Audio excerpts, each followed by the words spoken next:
Lini pertahanan kita punya Kolarov, walaupun kemarin pas lagi lawan Salernitana Jerewetan ceking kita, nyerewetin apa aja. Teman-teman, ketemu lagi di Cerewetin Inter. Tadi malam, dini hari lebih tepatnya, Napoli mengalahkan Milan di kandangnya Milan 1-0. Clean sheet, padahal backnya Napoli Juan Jesus, back yang di eranya Pioli ya, bukan di eranya Spalletti. Apa Spalletti sempat pakai Juan Jesus waktu di Inter? Duel duo ex Inter setelah sebelumnya ada Atalanta dan Roma, dua-duanya ex Inter, dan Mourinho masih sangat mencintai Inter dengan gagahnya ngebantai Atalanta 4-1. Dan setelah konferensi pers, Mourinho ngomong gini, bukan cuman soal taktik untuk mengalahkan Atalanta, Milan, Napoli, Juventus kalau nggak salah dia sebut juga, tapi membutuhkan attitude dan karakter untuk mengalahkan mereka. Terus Mourinho menambahkan, kenapa gua nggak nyebut Inter? Karena Inter memang sudah satu level di atas yang lain. Mereka lebih komplit kalau katanya si Mourinho. Dan tadi malam, duel sesama mantan pelatih Inter, Pioli dan Spalletti. Spalletti ngasih kado Inter juga dengan mengalahkan Milan, karena agar Inter bisa juara tengah musim Campione d'Inverno, Milan sama Inter harus menang. Kemudian Milan dan Atalanta nggak meraih poin penuh, dan akhirnya benar, Atalanta nggak meraih poin penuh, Milan nggak meraih poin penuh. Golnya Napoli, sundulan Elmas kalau nggak salah namanya, sundulannya persis kayak golnya Perisic. Terus dengan hasil ini Napoli menempel Milan di peringkat 2. Napoli sekarang poinnya sama dengan Milan, 39 poin. Inter 43 poin, gokil, beda 4 poin bro dari peringkat 2-nya. Sebelumnya di match 12 yang sekitar 2 bulan yang lalu atau 1 bulan yang lalu, itu Inter masih ada di peringkat 3, 25 poin. Sementara Napoli sama Milan poinnya sama di peringkat 1 dan 2, 32 poin. Napoli Milan peringkat 1 32 poin, Inter peringkat 3 25 poin. Berarti beda 7 poin.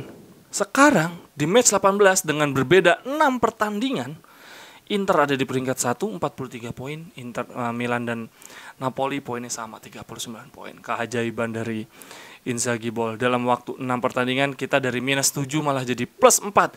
Dan walaupun judul video ini pasti gue kasih nama Campione d'Inverno, teman-teman, kita nggak boleh terlalu terlalu euforia ntar kayak Milan lagi kepleset. Karena ya juara tengah musim tuh nggak ada apa-apanya, nggak dapat hadiah apa-apa. Memang perjalanan baru selesai aja di tengah jalan. Terakhir kali Inter gagal di jadi juara Serie A setelah jadi Campione d'Inverno itu tahun 1990, musim 90-91. Itu Inter juara tengah musim terus gagal.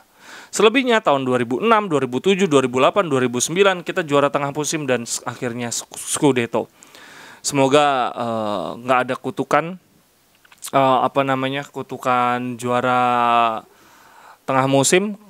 Kemudian pertama kali Inter ngerasain juara Campione d'Inverno itu tahun 2000 ketika pelatihnya Roberto Mancini. Jadi sekarang kita sama pelatihnya, mantan pelatih Lazio juga, Simone Inzaghi.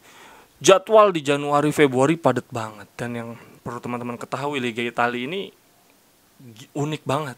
Inter sama Atalanta seri. Inter ngebantai Roma 4-0. Roma ngebantai Atalanta 4-1. 4-1 ya? Gak masuk akal. Padahal Inter sama Atalanta seri. Begitu juga Inter sama Milan. Inter versus Milan kita derby seri. Kita ngalahin Napoli 3-2. Ini Napoli ngalahin Milan. Jadi memang untuk hitung-hitungan head to head itu nggak ada kecenderungan tertentu bahwa kalau Inter seri lawan Atalanta terus Inter menang lawan Roma berarti Atalanta juga menang lawan Roma. Enggak. Napoli kalah dari Atalanta. Jadi ini bahaya banget. Kita harus tetap waspada, tetap down to earth, harus tetap fokus. Dan yang lebih utama lagi, seperti pembicaraan yang sudah-sudah, kita harus punya skuad yang komplit. Kalau ingin setidaknya lawan Liverpool nggak cuman jadi kayak latihan, kita harus kasih kemampuan penuh.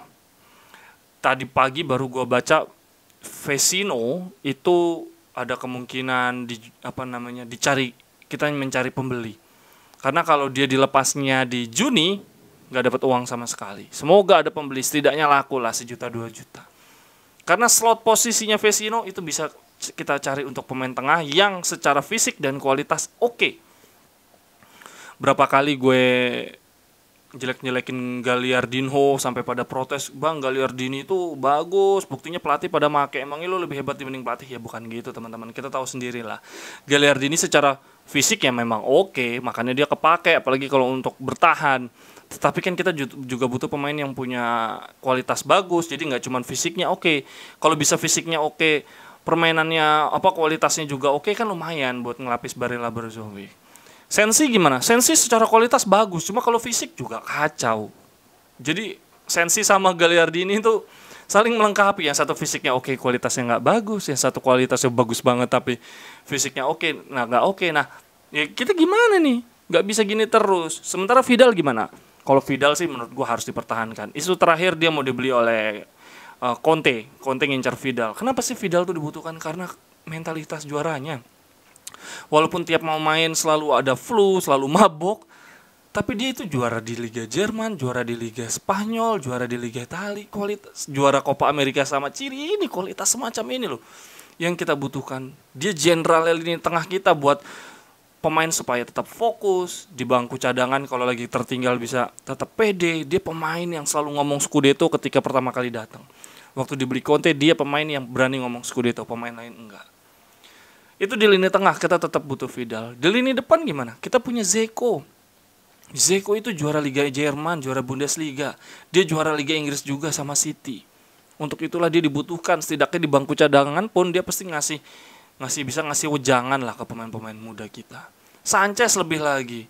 Dia juara Copa America, juara Liga Spanyol, di Liga Inggris dia top skornya Arsenal. Secara kualitas dan mentalitas kita butuh yang gaik-gaik. Lini pertahanan kita punya Kolarov, walaupun kemarin pas lagi lawan Salernitana, pas Kolarov main kita langsung beban banget itu pemain. Langsung bikin kita diserang, tapi ya dia juara Liga Inggris sama City. Dia punya kemampuan yang oke juga. Dia kapten juga di negaranya. Jadi memang kita butuh veteran-veteran seperti ini. Jadi yang dijual tuh yang menengah-menengah aja, yang udah usianya udah melebihi usia matang, kualitasnya gitu-gitu aja. Belum pernah juara juga, jadi ya walaupun ya antara Vecino atau Gagliardini setidaknya satu harus dikorbankan. Kalau menurut teman-teman gimana? Siapa pemain yang paling pasti dijual? Kalau ini Marotta di interview terakhir malah bilang Siamaca dibelinya di Juni. Artinya di Januari ini kita nggak akan ada transfer sama sekali. Jadi ada kemungkinan Korea dan Sanchez malah dipertahankan semua. Oke, sampai di sini dulu. Kita akan ada pertandingan lawan Torino di hari Kamis dini hari. Pertandingan terakhir kita, gue sudah janjian sama Indo Torino mau ngobrol-ngobrol sebelum pertandingan Inter lawan Torino. Gue udah lama nggak ngobrol-ngobrol sama fans club dari klub-klub Serie A. Untuk teman-teman, kita tetap harus rendah hati, nggak usah ngejek-ngejek Milan daripada ntar diejek-ejek balik. Januari Februari kita masih padat banget. Terima kasih banyak untuk yang sudah komen. Kita diskusi, ngomongin bola, ngomongin Inter, nggak ada habisnya. Kita ngobrol-ngobrol terus. Ketika selesai bikin video, biasa malam-malam gue mulai balas-balasin chat teman-teman, karena memang ya ngomongin bola tuh asik banget sih. Sampai ketemu di cerewetan-cerewetan berikutnya. Sehat-sehat terus untuk teman-teman semua. Bye-bye. Thank you. Cerewetan ceking kita nyerewetin apa aja.